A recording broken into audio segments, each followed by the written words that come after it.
రాజానంద, ఈ బలరాముని పొందిలో ప్రాణముండగా నీవి మార్గంలో పోలేవు.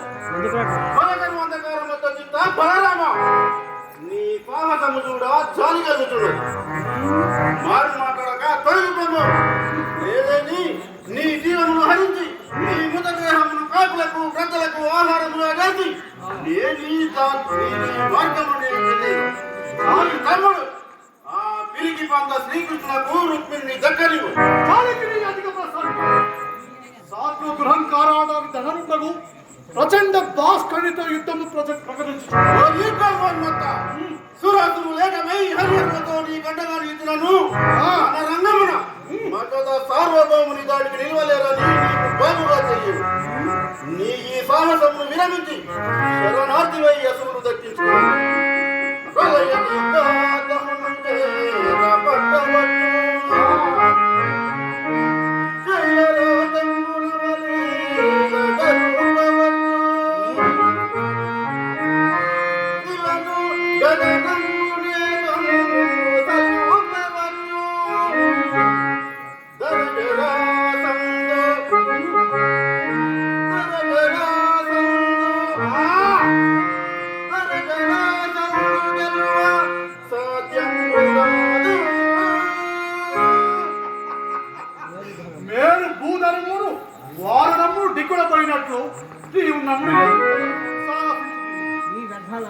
ఈ వ్యర్థాలాభంతో పనియండి. సావనున్నదో ఢికొనుము లేదా విడలిపోము. పారిపోవు శత్రువుతో సంహరించు నిర్ణయుడు కాడి బలరాము.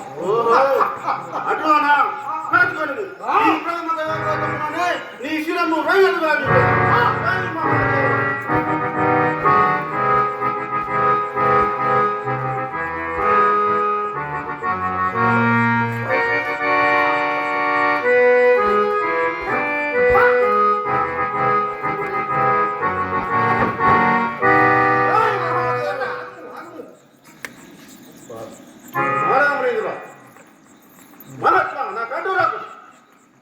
జగన్నాయకుడైన శివుని ఓడించి జగదేక వీరుడని ప్రసిద్ధిగాంచిన జరాసంధుడు ఒక్క నిరాయుధుడైన పిరికి పంద నీ రీతిగా చంపేనని లోకులు హేళన చేయరా?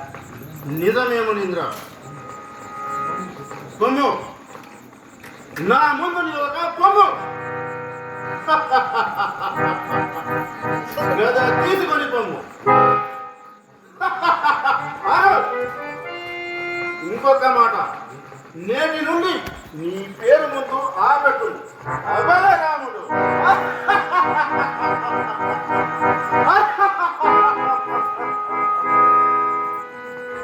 ఏది ఎటునున్నను ధర్మం సర్వమును కర్మమునర్చిదివి, నాకంతే చాలు. ఆశ్చర్యముగా ఉన్నది. బలరామునిపై మీకింత క్రోధములకు కారణము? నన్ను కలహపూజనులని అనేక పర్యాయములు హేళన యొనొచ్చినాడు. ఒకనాడు ప్రసంగ వశమున మగధ సార్వభౌముడు మహాబలవంతుడని నేననగా నన్ను అనరాని మాటలని నాడు. సమయమునకై వేచియుంటిని. నేటికి నీ వలన నా మనశ్శాంతి పొందినది. నారద, ఈ జన్మలో వాడిని జోలికి రాడు. నిశ్చింతగాను నా పరాభవాగ్ని చల్లారినది. ఇక నాకు సెలవా? మంచిది. మహాత్మా ఆశీర్వదించు. తక్షణమే నేను పుండిన చేయగలను. కర్మానుసార ప్రాప్తి నారాయణ నారాయణ. అవునా, కాలమహిమ. సమయములకు ఆ సమయాన్ని రాకున్నచో వాసుదేవాగ్రజుని శిరము రొయ్యలై ధరణీతనమునబడ మూకలకు పథకమ్ములు వాని దేహమును నాశికాగ్రములతో సమ్మానించి ఉండడు. ఏమిది మదీయ వామనేత్రం వదులుతున్నది.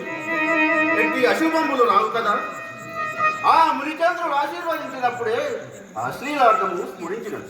ఇప్పుడు ఈ కథమున విజయశ్రీని గురించిన చింత నా మదిని బాధించుతుంది. ఆ విన్నమృచ్చు మున్ను నన్ను కొన్ని మారులు బంధముల పాలు గావించినప్పుడు ఇట్టి అశుభములే జరిగినవి. కావున నేను వెనుదిరిగిపోయి పరువు కాపాడుకున్నట్టు ప్రస్తుత కర్తవ్యం.